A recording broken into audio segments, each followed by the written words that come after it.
bajo el tema más grande que hemos llamado el pacto de Dios con Noé. Hemos visto el contexto en que se dio este pacto y luego vimos el trasfondo de este pacto. Ahora entraremos a un tercer punto que he denominado el pacto en sí mismo. Y el pasaje más amplio será Génesis 8, 15 al 9, 17.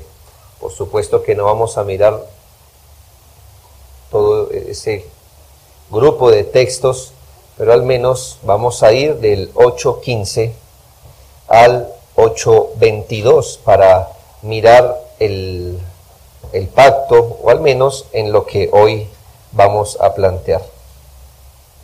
Previo al pacto de Dios con Noé, es decir, antes de llegar al versículo 15, antes de Dios hablar ya formalmente del pacto, Dios da la orden a aquellos que habían estado por más de un año en el arca.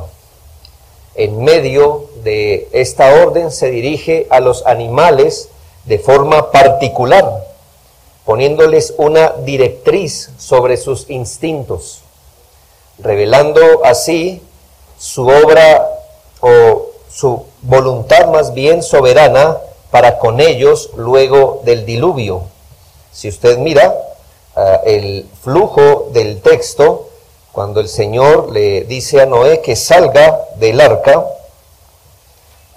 versículo 17, todos los animales que están contigo, de toda carne, de aves y de bestias, y de todo reptil que se arrastra sobre la tierra, sacarás contigo, y vayan, y esta indicación es hacia los animales. ¿Por qué? Después se va a dirigir al hombre.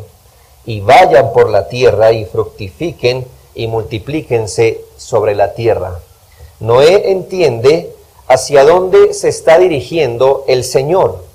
¿Cuál es el ambiente que el Señor le empieza a plantear?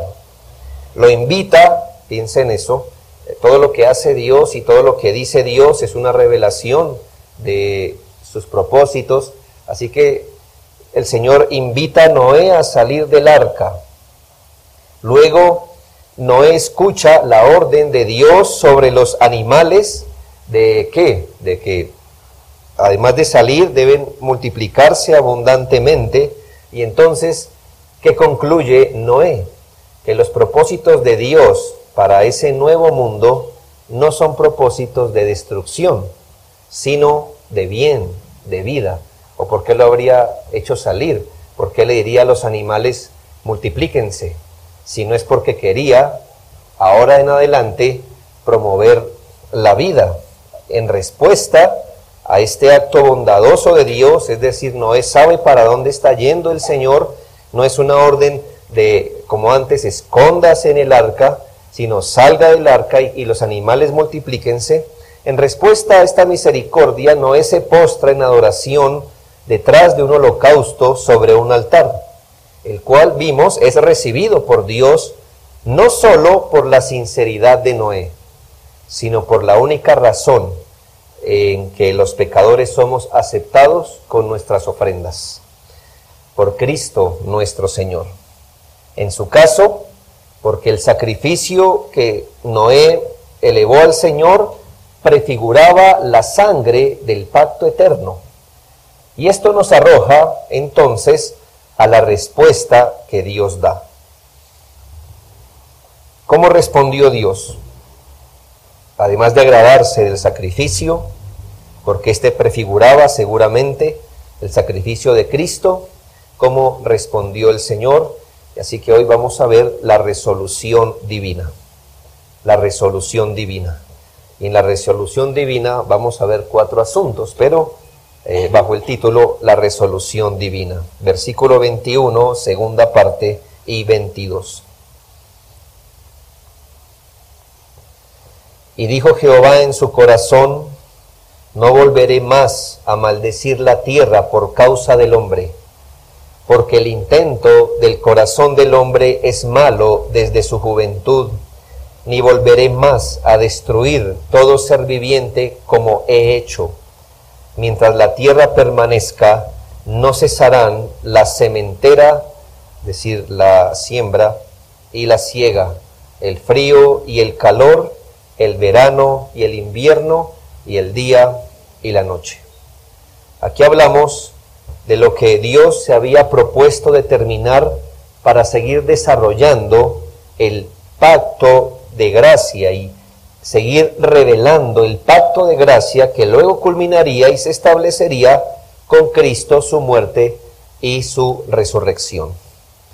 Dije que íbamos a mirar 4 asuntos de explicación de estos textos, y lo primero que quiero resaltar de estos, del versículo 21b al 22, es el decreto divino, el decreto divino.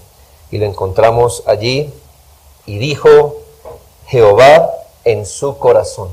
Dijo Jehová en su corazón. El lenguaje planteado aquí es el de un decreto interno que no depende de la criatura para ser establecido. El punto aquí que quiero resaltar no es que Dios le haya respondido una oración a Noé, no que Noé pidió y Dios en su soberana misericordia le concedió. No fue que la familia que habitaba dentro del arca se reunió a pedir algo y en consecuencia Dios, como responde todo en su gracia y voluntad, pero en su misericordia les respondió. ¿Basado en qué se hace esta resolución? Es decir, Dios miró qué para tomar esta resolución. Dice, y dijo Jehová en su corazón, es decir, miró hacia sí mismo. No dijo y miró a Noé y tomó una resolución, o miró el mundo como lo había dejado el Señor y tomó una resolución, sino que en su bendita misericordia, Dios determinó en su corazón, por supuesto que estamos hablando en un lenguaje humano, nos estamos refiriendo a Dios como si fuera un hombre. Cuando usted dice, he determinado en mi corazón, ¿a qué hace referencia usted? Es una decisión propia, muy suya, interna, que usted tomó consigo mismo.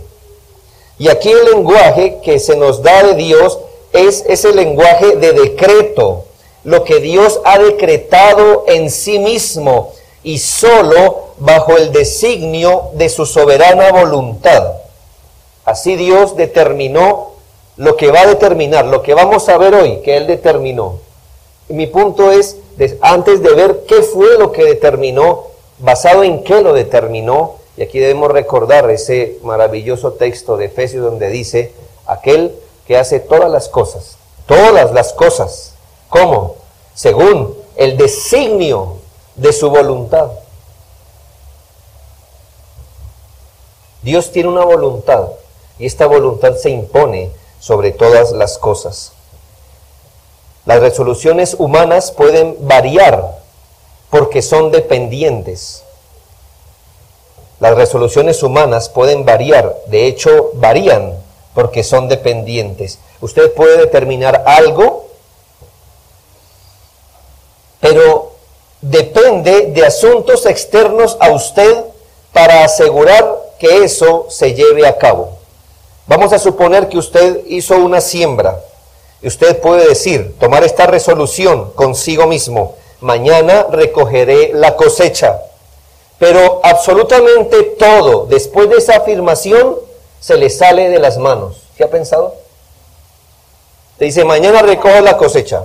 A partir de ese momento, todo ahí en adelante se le sale de las manos. Usted puede enfermar ese día, o el día que planeó hacerlo, y no recoge la cosecha. Usted puede morir y no recoge la cosecha. Puede venir una lluvia impetuosa porque, aun cuando usted diga, mañana como que no llueve, usted no dice, estoy absolutamente seguro que mañana no puede hacerlo. Un enemigo, haciendo referencia a la parábola, puede venir y causarle un incendio a su cosecha. ¿Y dónde le quedó su resolución? Es mi pregunta. Usted puede recibir una mala noticia desde Bogotá y entonces tiene que viajar a Bogotá y se tiene que postergar recogida de la cosecha. Lo que quiero ilustrar es que nosotros, aun cuando determinamos un curso de acción, todo se nos sale de las manos a la hora de poder concretarlo.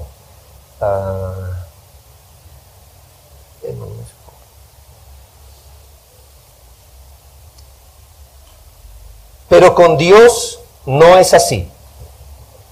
Isaías 14:27 dice un principio interesante para que usted conozca en qué términos se nos describe Dios.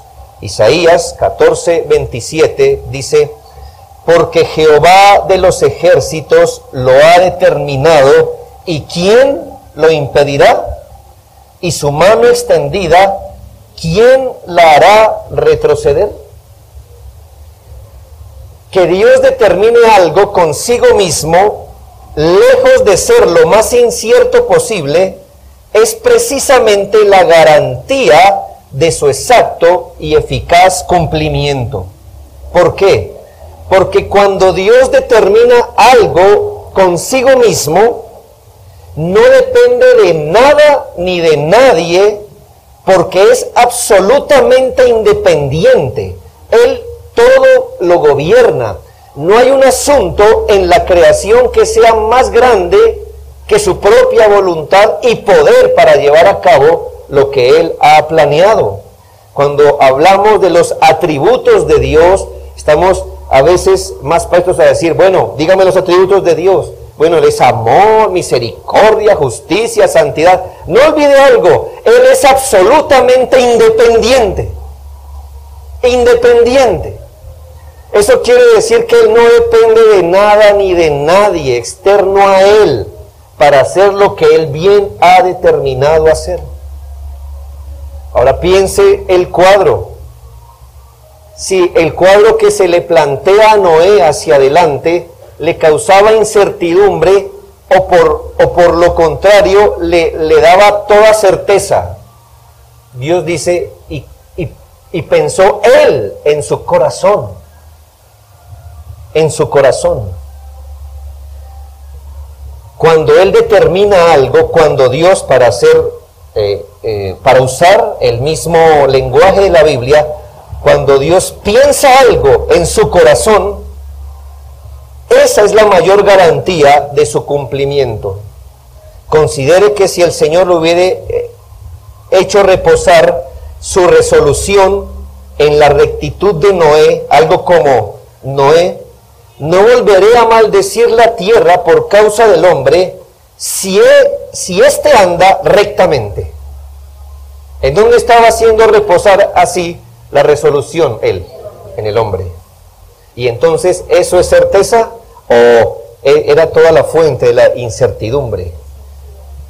O al menos que Dios le hubiera dicho, está bien Noé, no hablemos de los demás, no volveré a destruir la tierra si al menos tú, Noé, andas rectamente. Porque uno diría, bueno, a mí no me van a juzgar por lo que hagan los demás. Yo respondo por mí mismo. Y entonces, si yo le hubiera dicho, Noé, no voy a destruir la tierra, si usted anda rectamente, ¿cómo hubiera salido Noé del arca? Ah, qué bueno, al menos todo depende de mí. ¿Sabe? Noé se hubiera devuelto al arca a llorar. Poco tiempo después, Noé se emborracha. Mostrando que, hermanos, que todavía su carácter estaba siendo moldeado cuando Dios dice que pensó consigo mismo, entonces Noé no podía temer ni esperar lo peor. Cuando vemos expresiones como estas, Dios pensó en su corazón o determinó consigo mismo. Cuando vemos ese lenguaje en la Biblia, vemos que estamos al frente de un pacto de gracia. Por eso se llama un pacto de gracia, cuyas condiciones son unilaterales. Dios no dice, bueno, yo me comprometo a hacer esto, pero tú no haces esto. No hay rastro. Y por eso quise que leyéramos el capítulo 9. Para que usted viera si a Noé se le mandó exactamente a hacer algo, para que Dios cumpliera su promesa. Algo así como, si tú haces esto, Noé, yo haré tal cosa. Dios dijo, yo hago esto, yo hago esto. Condiciones unilaterales. No que Noé no debiera hacer nada, pero lo que él hacía no consistía en la base del compromiso de Dios. Donde Dios mismo determinó algo, el cumplimiento de ello es eficaz. Precisamente por estas cosas es que podemos decir que este pacto de Noé prefigura nuestra salvación en Cristo. Porque la salvación en Cristo está basado en un pacto unilateral de Dios, en un pacto de gracia. Eso quiere decir que si Dios hubiese dicho lo siguiente, voy a salvar a los elegidos desde antes de la fundación del mundo, en tanto ellos sean así y así y así, entonces hubiese hecho reposar ese pacto sobre el hombre. La pregunta es, hermanos, ¿alguien sería salvo? ¿Alguien sería salvo? ¿Algún pecador sería salvo? No, no lo es. El lenguaje de pacto, de la gracia soberana, de la gracia libre, de la gracia unilateral, de lo que Dios se compromete consigo mismo, puede verse claramente en Hebreos 8, del 10 al 12. Y cuando leamos Hebreos 8, 10 al 12, muy importante que usted lo busque. Yo sacrificaría sus notas con tal de que busque la Biblia, es la verdad, porque estoy más interesado en lo que el Espíritu de Dios haga en este momento, y no en lo que haga su cuaderno por ahora. Pero Hebreos 8, 10 al 12 dice, por lo cual, este es el pacto que haré con la casa de Israel después de aquellos días, dice el Señor. Pondré, y note el lenguaje de pacto de gracia.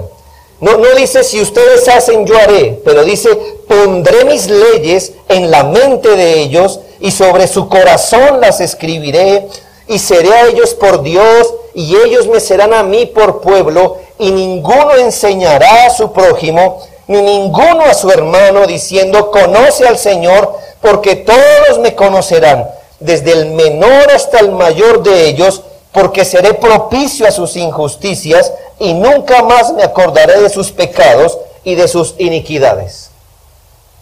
¿Qué lenguaje encuentra allí?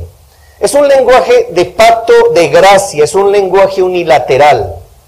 Yo sé, hermanos, que al hombre le toca creer, yo sé que al hombre le toca arrepentirse para ser salvo, pero hermanos, la fe y el arrepentimiento no son la base de la salvación, son condiciones, pero no son la base. ¿Por qué? ¿Por qué un elegido será salvo? Porque así Dios lo determinó desde antes. Él consigo mismo dijo, yo haré esto en su corazón, yo le buscaré, pondré mi ley, pondré mi espíritu, Él hará exactamente esto. Un pacto de gracia. Por eso se llama un pacto de gracia. Cuando, volviendo, yo sé que les acabo de leer el pacto de gracia establecido, pero ahora devolvámonos a Noé, cuando el pacto de gracia estaba siendo hasta ahora revelado. Hasta ahora con Noé nos estaba revelando Dios. Es decir, para llegar a Hebreos 9, teníamos que empezar en Génesis capítulo 8. Y en Génesis capítulo 8 el Señor empieza a decirle a Noé, mire, mi manera de tratar al pecador de aquí en adelante es esta. Y si alguien va a ser salvo, va a ser salvo. Y si alguien va a recibir alguna bendición de parte mía, es a través de mi gracia, Yo sé que después, con más revelación, hay otra pedagogía, o nos va a mostrar el Señor más información, pero por ahora tenga eso en mente. Hablamos entonces de lo primero, el decreto divino, basado en, y dijo Jehová en su corazón. Lo segundo, miremos la determinación que tomó el Señor. La determinación que tomó. Bien, sí. ¿Qué dijo el Señor en su corazón? Es la pregunta. ¿A qué se comprometió? ¿Qué resolvió? ¿Qué decretó consigo mismo sin esperar nada del hombre para hacerlo, sino de una forma unilateral? Versículo 21, segunda parte: no volveré más a maldecir la tierra por causa del hombre. Qué interesante esta resolución divina. Y otra vez, si Noé estaba entendiendo hacia dónde iba el Señor, aquí le queda confirmado, aquí le queda completamente confirmado por la palabra de Dios. El Señor determinó consigo mismo no añadir más maldición sobre la tierra. Y quizá nuestra Biblia no diga añadir más maldición, pero esa es la idea en su lenguaje primario. No volveré, cuando dice más, quizás sea la palabra añadir, no quiero añadir más maldición a la tierra por causa del hombre. ¿Y por qué se habla de añadir maldición? Les recuerdo que la creación fue irreversiblemente sujeta a maldición cuando Adán pecó. Así que ya cuando Noé ya pisa una tierra que estaba previamente maldita por Dios a causa del pecado. Les recuerdo Génesis 3, 17 y 18. Dios hablando: maldita será la tierra por tu causa. Palabras de Dios a Adán: con dolor comerás de ella todos los días de tu vida, espinos y cardos te producirá y comerás plantas del campo. Lamec, que es el padre de Noé, también lo sabía. Génesis 5, 29. Y llamó Lamec al nombre de su hijo Noé, diciendo: este nos aliviará de nuestras obras y del trabajo de nuestras manos a causa de la tierra que Jehová maldijo. Así que ya en tiempos de Noé contábamos ¿con qué? Con la maldición irreversible de la tierra. A esta maldición por el pecado de Adán se le añadió la maldición del juicio de Dios sobre el pecado en los días de Noé. Así Dios determinó, luego del diluvio, no volver a sumir a toda la tierra bajo juicio que destruya la obra de sus manos. No, hasta que se cumplan sus propósitos redentores. Muy importante esta información. ¿Qué determinó Dios? No volver a destruir toda la obra de sus manos. No, hasta que se cumplan sus propósitos redentores. Me gusta el texto que dice: como he hecho, dijo el Señor. Él no se escondió detrás de nada. Dijo: no volveré a destruirlas como hice. Para que nadie piense aquí que tiene que disculpar a Dios por los juicios que Él derrama. ¿Cómo hacemos para que la gente no piense que es Dios el que derrama esos juicios? ¿Cómo lo defendemos? No lo defienda. Él ya era Dios sin usted, ¿no cree? Y cuando usted muera, Él sigue siendo Dios. Él no se esconde, está diciendo: es que este lenguaje no es muy políticamente correcto hoy. Dios castigando. No. Hermanos, Él no se escondió detrás de nadie y dijo: no volveré a destruir la tierra. ¿Cómo he hecho? Yo lo hice. Pero mi punto es ¿cuál, hermanos?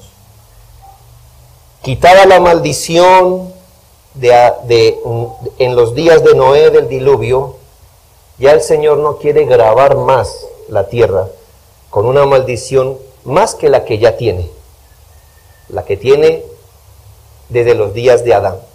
No va a volver a hacer esto. Ahora, le dije no hasta que se cumplan sus propósitos redentores. ¿Por qué? Porque segunda de Pedro, capítulo 3, versículos 5 al 7, se afirma, y mire el lenguaje, que este mundo está reservado para algo futuro.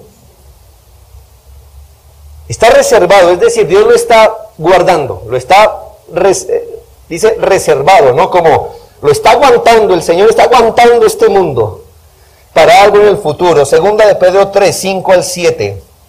Estos, gente impía, burladora, estos ignoran voluntariamente que en el tiempo antiguo fueron hechos por la palabra de Dios, que los cielos y también la tierra, que proviene del agua y por el agua subsiste. Por lo cual el mundo de entonces pereció anegado en agua, que está haciendo referencia al diluvio, ¿eh? Pero los cielos y la tierra que existen ahora están reservados por la misma palabra, de paréntesis, de Dios, guardados para el fuego en el día del juicio y de la perdición de los hombres impíos. Mire lo que el Señor hace. El agua es una bendición, ¿no cree? Dice, y todo surgió del agua, y por el agua subsiste. ¿Qué hizo Dios con la mayor bendición? La volvió en juicio para el hombre. Pero dice, no más maldición, no por ahora. Pero esta tierra y cielo está siendo reservada para algo mundial otra vez. Para el fuego, el día del juicio. En otro texto dice, en lo cual todos los elementos arderán.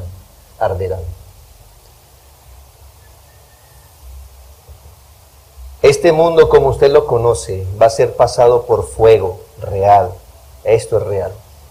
Como el mundo antiguo fue pasado por agua, fue anegado en agua, este será pasado por fuego. ¿Cuándo? El día de la perdición de los hombres impíos. La perdición del hombre impío. Quiere decir el día del juicio final, donde el Señor apartará a los suyos, pero va a castigar con fuerza a los que vivieron sin piedad impíamente. Ahora, debe entenderse que Dios no prometió volver a traer juicios personales. Cuidado con eso. Lo que Dios prometió fue no añadir una maldición más a toda la tierra. Pero Él no se comprometió a no pasar por juicios personales y quizás locales a personas o hasta regiones o países. ¿Entiende cuál es la promesa de Dios? Toda la tierra. No volver a destruir toda la tierra. Él no se comprometió a no visitar con juicio a individuos o hasta a naciones. Así que este texto no choca con lo que hoy vemos. ¿Y qué pasa si Dios borra todo un país? ¿No ha incumplido su promesa? Él dijo que no iba a volver a destruir la tierra, es decir, toda la tierra. Pero no dijo que no iba a destruir naciones o individuos particulares. Recordemos juicios nacionales, Sodoma y Gomorra. Eso fue después del diluvio. Sodoma y Gomorra bajo fuego, punto. El juicio de Dios sobre Egipto, 10 plagas. El Señor lo mandó, ahí está. Juicios como Babilonia. En la época de Jeremías, Babilonia todavía era la gran potencia. Hoy Babilonia no existe. No existe. Dios la sepultó, como lo dijo. Juicios personales: Caín, Acán, Absalón, Amán, solo por dar algunos nombres. Dios dijo y resolvió como un decreto no volver a maldecir la tierra, es decir, en su totalidad. Así dice el texto. El texto de Pedro citado nos reafirma eso. La tierra en su totalidad no será tocada, será reservada. Volverá a ser tocada hasta el juicio final, como planeta, como tierra. ¿Me hago entender? Así que párese en esto. Dios no está diciendo que nunca va a destruir un país, ni siquiera 2 o 100. Él lo va a hacer, si tiene que hacerlo, si ha planeado hacerlo. Lo que va a pasar es que no va a destruir toda la tierra otra vez. Toda la tierra otra vez. Hasta el juicio universal. Hasta el juicio. Dios determinó libre y voluntariamente no volver a traer juicio universal por causa del hombre pecador hasta que se cumplan sus propósitos salvadores, cuando entonces se removerá este mundo y su orden para dar paso a cielos nuevos y tierra nueva. Tercero, la razón de esta resolución. La razón que Dios mismo dio para asegurar que jamás volvería a traer un juicio universal en los días de la paciencia es muy singular. ¿Por qué? ¿Qué razón da el Señor para no volver a destruir la tierra? Dice, no volveré más a maldecir la tierra por causa del hombre, porque el intento del corazón del hombre es malo desde su juventud. Le digo que es singular que Dios dé esta razón para no destruir el mundo, siendo que esta fue la razón para destruir el mundo. Es singular porque la razón que aquí salva a la humanidad, es decir, no voy a volver a destruir la tierra, porque es que el hombre es un ser pecador, intensamente pecador desde su juventud. Fue la misma razón por la que el diluvio fue dado. ¿Cuál? Que el hombre es malo desde su juventud, irremediable, es malo. Y aquí no es que Dios se contradiga, aquí solo comprobamos que los pensamientos de Dios son más altos que los nuestros. En Génesis 6:5, mire la razón para traer el diluvio. Y vio Jehová que la maldad de los hombres era mucha en la tierra, y que todo designio de los pensamientos de ellos era de continuo solamente el mal. Ahora, el Señor afirma que no va a volver a maldecir la tierra al considerar que el hombre es un ser pecador desde su niñez. Antes de pensar en una contradicción en Dios, debemos saber precisamente que esto muestra que Él tiene un plan y que Él no obra automáticamente. Hermanos, la justicia de Dios no es una ratonera, lo que le quiero decir. ¿Cómo funciona la ratonera? Mecánica, hermanos, mecánica. Simple ejercicio, ¿verdad?, de resortar algo. Si usted está alegre o triste, si usted está de acuerdo o no, la ratonera funciona y funciona. ¿Me hago entender? Esa funciona independientemente de cualquier cerebro, es lo que le quiero decir. Si usted ejecuta bien el ejercicio, esa por sí sola se ejecuta sin ningún cerebro consciente accionándola. Eso es automático. Cuando vemos un texto así, vemos que Dios no obra automáticamente. Él puede castigar el pecado de inmediato. Y nos ha comprobado en la Biblia que cuando quiere hacerlo, lo hace. Él puede tener un gran tiempo de paciencia y luego castigar. Él puede permitir mucho tiempo para el arrepentimiento y castigar después. El punto es, hermano, Dios es justo, Dios hará lo que tenga que hacer, pero Él lo hace conforme su propósito y conforme su voluntad. Por eso una vez dijo, este hombre es pecador desde su juventud y trajo un diluvio. Y después dijo, por esa misma causa no volveré a maldecir la tierra. Por esa misma causa, porque Dios tiene mente, Él no es una fuerza, Él es un ser que tiene voluntad. Pero además, hermanos, el punto más relevante de esa afirmación, ¿no ve usted cuán dispuesto está Dios para hacer misericordia? El punto es este: el Señor sabe con quién está tratando, y si va a hacer lo mismo cada vez que el hombre que sea malo exprese su maldad en este mundo, tendría, como dijo un autor, que hacer un diluvio diario, cada noche, borrón y cuenta nueva. Otros humanos aquí, ¿para qué? Para que en la noche volver a hacer ¿qué? Borrón y cuenta nueva. Esto nos muestra la misericordia de Dios hacia el pecador. En el diluvio nos mostró que Él es justo.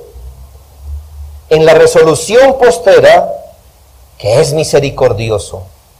Solo advierta algo, que la misericordia no es un derecho con el que nace el ser humano. Pero quisiera ir más al fondo de esta expresión. 3 asuntos relevantes de la expresión de Dios cuando dijo: no volveré a maldecir la tierra por causa del hombre, porque el intento del corazón del hombre es malo desde su juventud. 3 asuntos muy importantes. El primero es que antes y después del diluvio, la realidad del ser humano es la misma. Antes del diluvio, ¿qué dijo? El hombre es un ser pecador. Pecador, intensamente pecador. Y después del diluvio, ¿qué dijo? Lo mismo del hombre, lo mismo del hombre. ¿Ha escuchado usted de la evolución moral del hombre? Sí. Coja ese libro y póngalo al lado del Principito y de Hansel y Gretel y de Caperucita. Es una fábula. Los hombres somos los mismos antes y después del diluvio.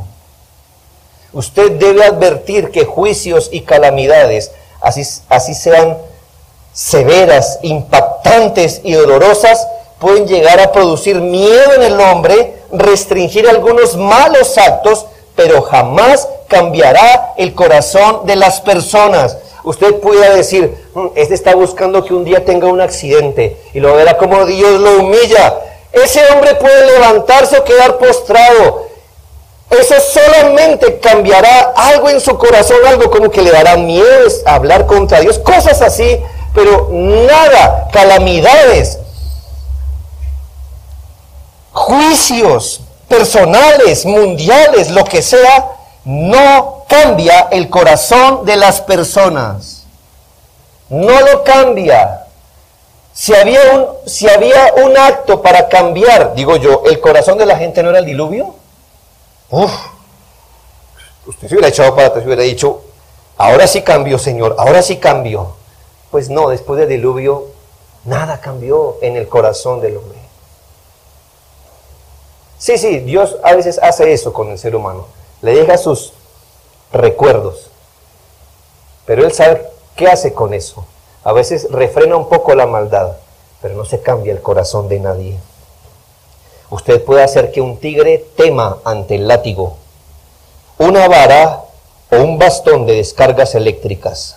Si él es animal, pero también tiene instinto de conservación, ¿no? Y usted le muestra el bastón de corriente y él se va a correr hacia atrás, ¿no es así? Obviamente. Lo que jamás podrá hacer usted es quitar su instinto felino. Él es y siempre será un tigre. Siempre. Déjelo solo. Póngale una gacela al frente. Apague la luz. Y verá cómo él ve tan claramente como en el día. Sus garras se saldrán. Su olfato se agudizará y cazará su presa. Los seres humanos podemos ser retenidos por los tratos duros de Dios. Sí, Dios trata con los hombres impíos así, los trata duro. Y algunos hijos de Dios también el Señor los tiene que tratar recio. Pero el hombre siempre será lo que es, un ser pecador tendiente al pecado desde su infancia. Y estas no fueron palabras de Noé, pero si hubieran sido de Noé hubiera sido inspirado por Dios. Pero aquí dijo Dios. El hombre es un ser malo desde su infancia. A menos que por la obra poderosa y de gracia del Señor sea nacido de nuevo. ¿Qué significa nacer de nuevo? Que Dios le implante un nuevo corazón, una nueva vida, nuevos deseos, nuevos pensamientos, nuevas intenciones, y que el Espíritu Santo trabaje en su alma, y así, y solo así, hablaremos de un ser diferente. Recuerden, las hijas de Lot fueron salvadas providencialmente del juicio de Sodoma y Gomorra. ¿Y qué hicieron después? Pecaron por incesto con su padre. El pueblo de Israel, recuérdelo, 3 días después de pasar el Mar Rojo. Usted de los que piensa, si yo hubiera visto ese mar abrirse, yo nunca hubiera sido incrédulo. 3 días después de eso, el pueblo murmuró contra Dios. 3 días. No piense, hermano y amigo, que los tratos duros de Dios le van a cambiar el corazón. Dios lo hace, pero no lo hace para eso. Si su corazón no es derretido por el Espíritu Santo a través del Evangelio, nada más lo detendrá al pecado. Nada más. El segundo asunto relevante es que el Señor señala la raíz del problema del hombre en estas palabras. ¿Cuál es? El intento del corazón del hombre, sí. La raíz. Él no dijo, no volveré a destruir la tierra porque el hombre anda pecando y pecando. Eso es verdad. Pero el Señor dirigió estas palabras a la raíz. ¿Dónde? Al corazón. Adviértase que muchos hombres, por motivos diversos, pueden contenerse de sus malas obras. Pueden ser generosos, misericordiosos, ayudadores, justos en sus actos. Y el problema sigue intacto. ¿Por qué? Porque ¿dónde está el problema? En el corazón, no en los actos. Bueno, los actos son un problema, por supuesto, pero ¿dónde está la raíz? En el corazón. Lo que le quiero decir es, por ejemplo, un hombre puede permanecer fiel a su esposa y decir, yo soy fiel a mi esposa, yo nunca le he sido infiel. O un soltero decir, yo me he guardado en pureza, yo no he caído en inmoralidad, pero lo ha hecho para no contraer enfermedades peligrosas. ¿Cómo calificaríamos el acto? ¿Está bien?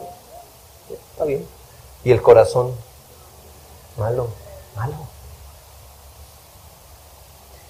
Gente puede ser caritativa, sí. Ay, quiero donar estos millones a este ancianato, a este lugar donde cuidan los huérfanos, para que le rebajen los impuestos en su empresa. ¿El acto cómo estuvo? No, qué bueno. La motivación, egoísta, egocéntrica. Gente puede ser refinada, es decir, cortés, solo, y así criar a sus hijos, solo para escuchar esto de los demás. Oye, usted sí es una persona decente y sus hijos pulcros. El acto, perfecto, porque usted tiene que ser cortés. El motivo, orgullo.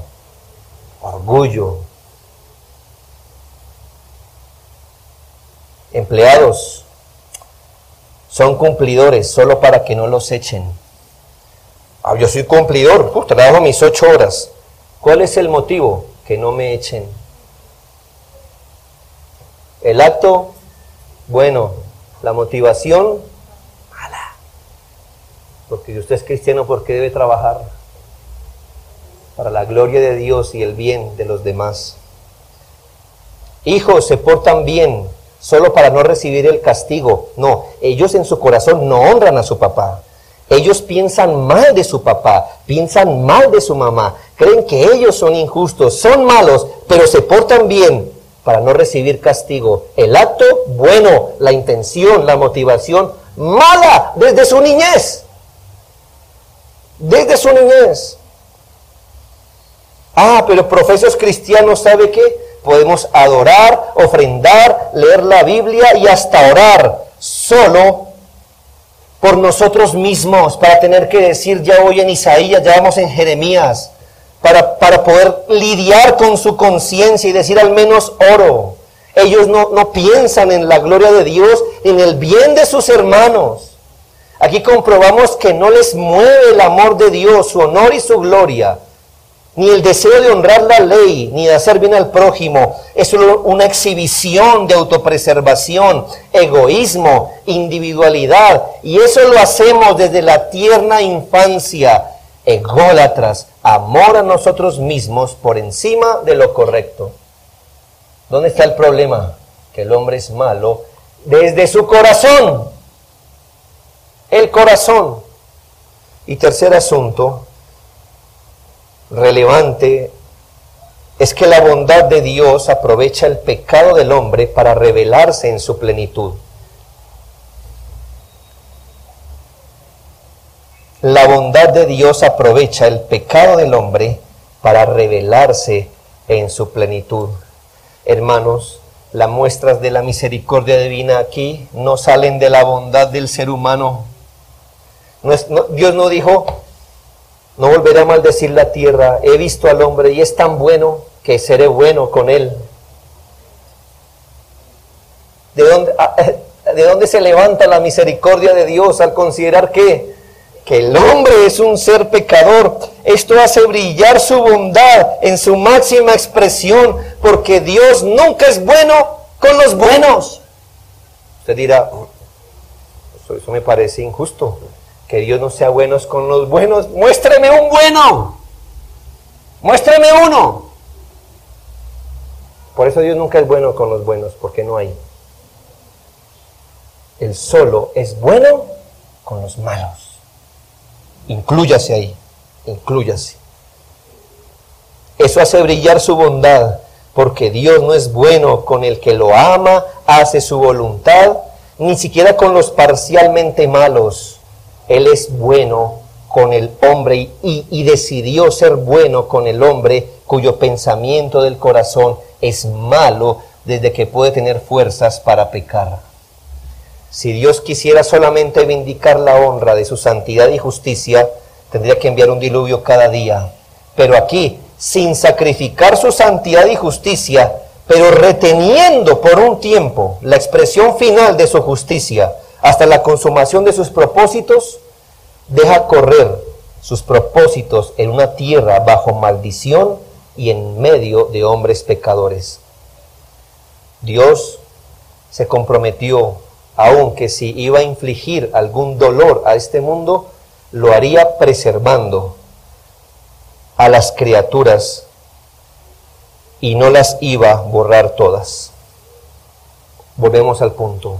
Entonces, ¿cuál es la razón para mostrar misericordia? Otra vez, su gracia.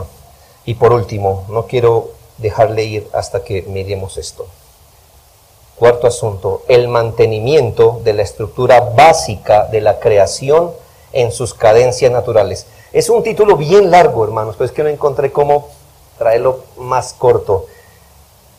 Bajo lo que el Señor resolvió fue el mantenimiento de la estructura básica de la creación en sus cadencias naturales. Hemos visto cómo en su gracia el Señor avanza sus propósitos.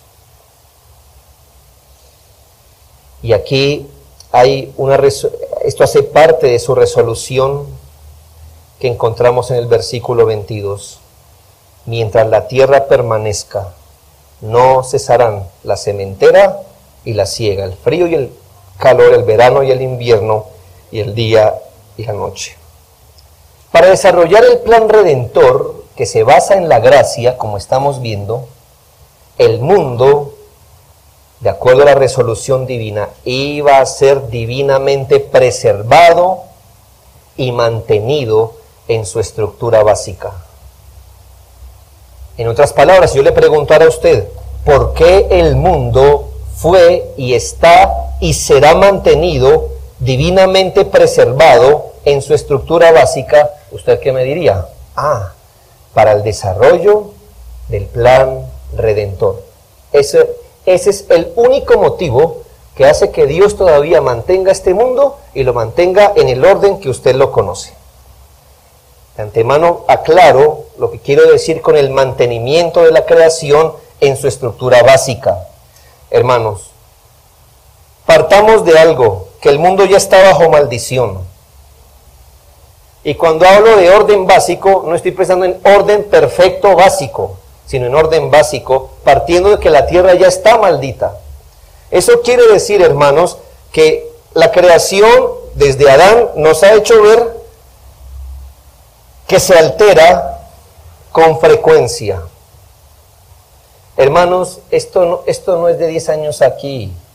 Hermano, lea la historia y verá que largos veranos, largos inviernos, inundaciones, terremotos, tsunamis, erupciones volcánicas, eso es el pan de nuestra tierra que está maldita a causa del pecado del hombre. Por allá los estudiosos saben que hubo una erupción volcánica, ¿no? Hace mucho tiempo, que desvió la tierra 1 grado. Así sería de fuerte. Eso era antes del calentamiento global y todas estas cosas, ¿verdad? Antes de eso. ¿Por qué, hermanos? Porque la tierra está maldita ya. Llueve en tiempos de verano, veranos largos, devastadores, luego inundaciones peligrosas, vientos, huracanes. A veces la misma tierra no produce lo que debería pese a los cuidados y el uso de medios. Muchos de esos asuntos se convulsionan y más si el ser humano ha vuelto esta tierra el fortín para rebelarse contra Dios y dañar la obra de sus manos. Es decir, además que la tierra está bajo maldición, los hombres hemos puesto nuestra mano injustamente, hermanos. Allí seguramente no va a pasar como nunca pasa nada en nuestro país, pero eso que se ha secado un río, hermanos, eso lo ha hecho el hombre. Ya teníamos la maldición, ¿verdad? Encima. Ahora tenemos la maldición de malos ingenieros en nuestro país y la corrupción. Así que eso también está incluido ahí, pero no lo tome como que es el orden natural convulsionado. No, eso lo convulsionamos nosotros, la verdad. Pero eso ya estaba convulsionado, es lo que le quiero decir. Dios preservó en misericordia la tierra, no para que el ser humano fuera en misericordia con ella. Así que muchas cosas van a ir mal, quizás la pasemos mal hacia adelante, como hoy. Estamos pasando mal los que hemos hecho inversiones para el transporte. Pero lo que aquí se promete es que la estructura básica de la creación no será removida en términos generales. La estructura básica no será removida en términos generales. ¿Qué términos? Mire las palabras de la Biblia. Siembra, cosecha. Frío y calor. Hermano, no entren en pánico con el calentamiento. Dios dice, va a haber frío. Sí, preocúpese de algo, pero no pierda la cabeza. Verano e invierno, día y noche. Esto no lo digo yo. Dios se comprometió a hacer esto. Fue Dios que dijo, mientras tengo paciencia, esto no cesará. Esa garantía divina debería sofocar los miedos de Noé y su familia de vivir bajo un mundo bajo la maldición de Adán. ¿Qué le dice Dios a su siervo? Siga sembrando, usted seguirá cosechando, sí, a veces más, a veces menos, a veces gran dificultad, a veces se perderá, pero la cadencia va a seguir. Seguiremos teniendo frío y calor. Sí, a veces mucho frío y poco calor, y a veces mucho calor y poco frío. Pero hermanos, habrá frío y calor. Seguiremos teniendo el verano y el invierno. Y usted no debe temer que llegado el momento de la primavera, nieve. Y el momento de la nieve, haga sol. Se mantendrá el ciclo general del día y la noche. No, tranquilo, hermano. Nunca nos vamos a despertar diciendo, ¿y esta claridad? ¿Qué hora es? 2 de la mañana. Mire ese solazo.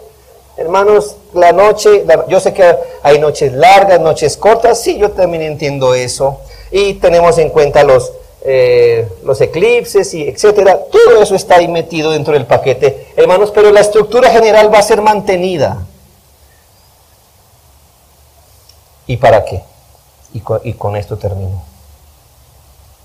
La estructura de este mundo será mantenida de manera invariable, generalmente, para comunicarnos algo, que así como esas cadencias no sufrirán variación en el mundo de Dios por su promesa y poder, no debemos esperar variación en el pacto de gracia que se sustenta con el mismo principio. Es decir, ¿para qué Dios puso esas columnas inamovibles en su mundo? Para que usted y yo digamos, lo uno es garantía de lo otro. En otras palabras, ¿para qué Dios va a mantener firme este mundo? Para poder desarrollar firmemente su pacto dentro de este mundo.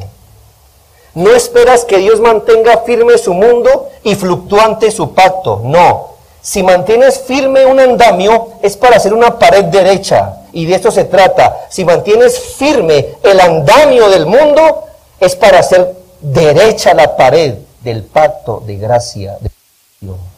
Y de esto se trata, hermanos. La estabilidad del mundo es ¿para qué? Para el cumplimiento exacto y firme del pacto. Piense esto. Saque a Dios de la ecuación. Y dejémonos llevar por 30 segundos en los profetas del calentamiento global. ¿A dónde vamos a parar, hermanos? ¿A dónde vamos a parar? Dígame si cuando ya usted va a abrir la llave, no le tiembla la mano diciendo, ¿le dejaré agua a mis hijos? Mañana esta agua, no, más bien no. Voy a cortar un árbol y usted ya dice, no, ¿verdad? Ahora usted va a matar un animal para comer y dice, pero tiene derechos también, ¿verdad? ¿Me hago entender? ¿A dónde nos arroja ese pensamiento humanista? A la incertidumbre, porque usted dice, ahora está haciendo calor, ¿no ha pensado en estos días? ¿Cuánto va a durar este verano? ¿Por qué? Porque siga consumiendo eso y con la comunicación, hermanos, estamos a la deriva. Sálvese quien pueda. Esto no lo ataja a nadie.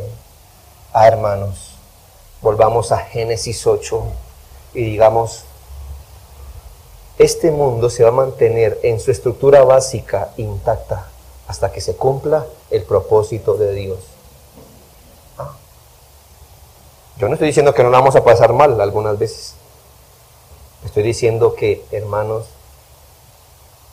más adelante el sol se pone y la luna sale. Y así será hasta el último día que Dios ha planeado antes de que Él venga. Tranquilo, hermano. Tome agua, tómesela responsablemente, pero disfrútela. Mate el marrano. Cómaselo. Para la gloria de Dios. No se lo coma, ese es el último marrano. Sáquele cría. Ya hablamos eso en la tarde. Pero ¿qué le digo, hermano? Este mundo Dios lo está manteniendo en su estructura. ¿Por qué? Porque aquí se está desarrollando el plan redentor. No olvide eso. Este es el campo del plan redentor. No tiene que ver con usted ni conmigo como seres normales, tiene que ver con su pacto, Él lo desarrolla y cuando diga no más pacto, entonces no más mundo. Y tranquilo, ahí usted y yo estaremos o en el cielo y espero que nadie esté a puertas del infierno. Pero ese es el único momento donde el mundo cesará, se dañará, será inservible. Nadie vivirá aquí porque ya no será necesaria la vida aquí. Pero por ahora, hermanos, este es el mundo de Dios, donde Él desarrolla sus planes redentores. Vea las cosas como están escritas por los profetas inspirados y hallemos la misma esperanza en el corazón que tuvo Noé cuando salió del arca y escuchó tan bellas palabras de nuestro Señor.